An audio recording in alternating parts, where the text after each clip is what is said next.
1017 FM 710 Keo, Mike and McCarty in studio with Councilwoman Ursula Bowman, her husband, former council chair Jerry Bowman.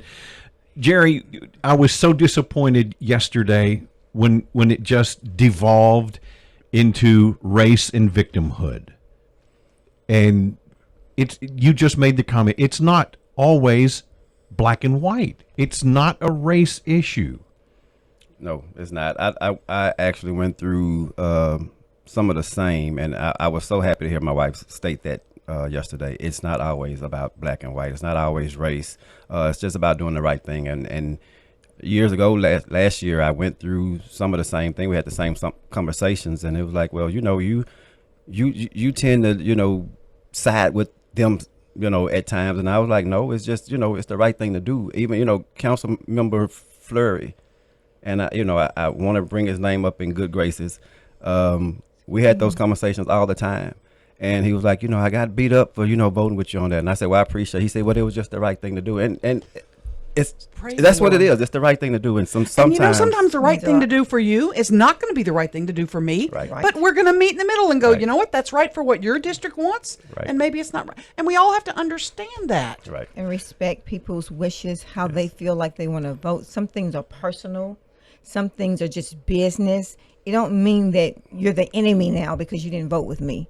Everyone has their own decisions, and you look at each issue different. It's not all about race. And it's in the bullying. I mean, I don't take bullying well. I don't take threats well. When you heard Mr. Green say that this is not just white racism, it's black racism too. He was talking to you, Ursula Bowman. Yes, he was. Directly. Yes, he was. And I thought we were better friends than we are. He's one of the councilmen that I talk to a lot. Like every morning we talk.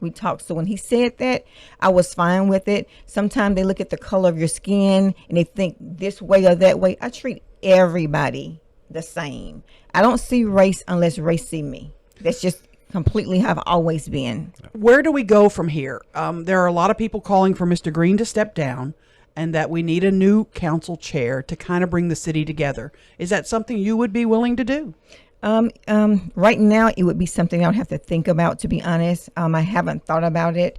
I think that right now, when this administration came in, everyone was hopeful that the council would work together and they would see changes in their city.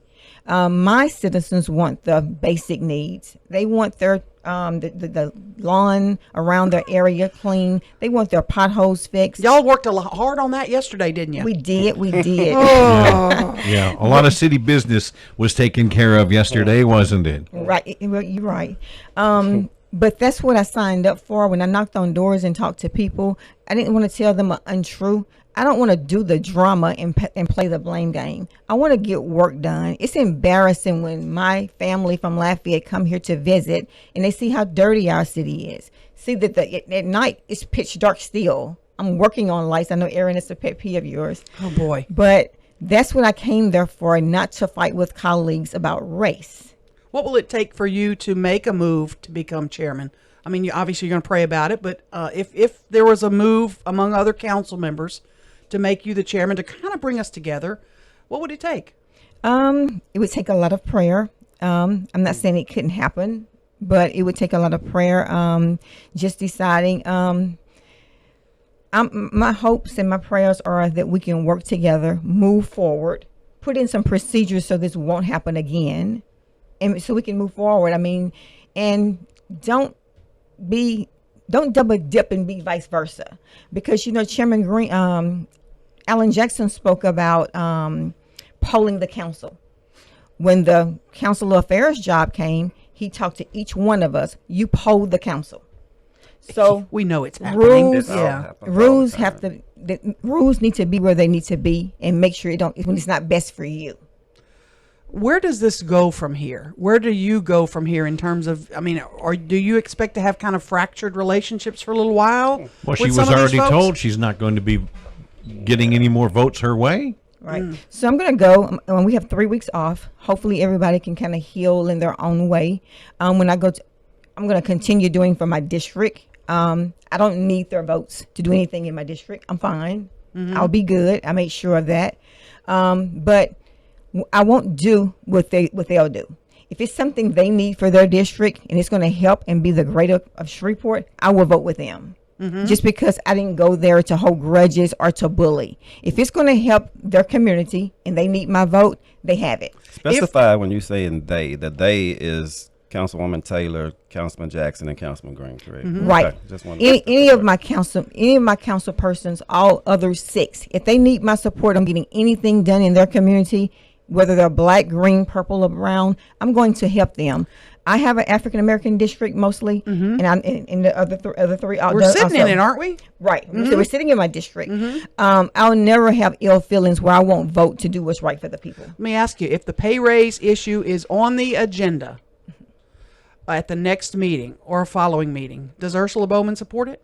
No, I can't right now. What I'm gonna be looking forward to is maybe trying to get a median salary so we can see right where these salaries need to be.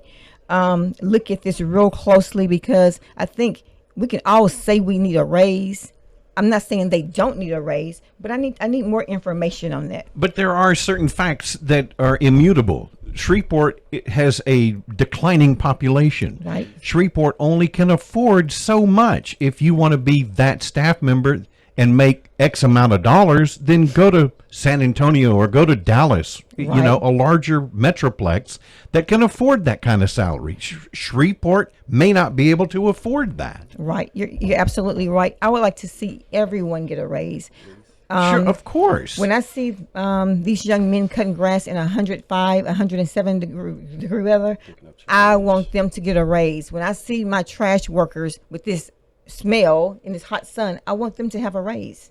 So we need to look just at everything, talk about it. Let's discuss things. We can meet 3 council members, 2 council members, discuss before one person makes a decision. We're the CAO of the city council.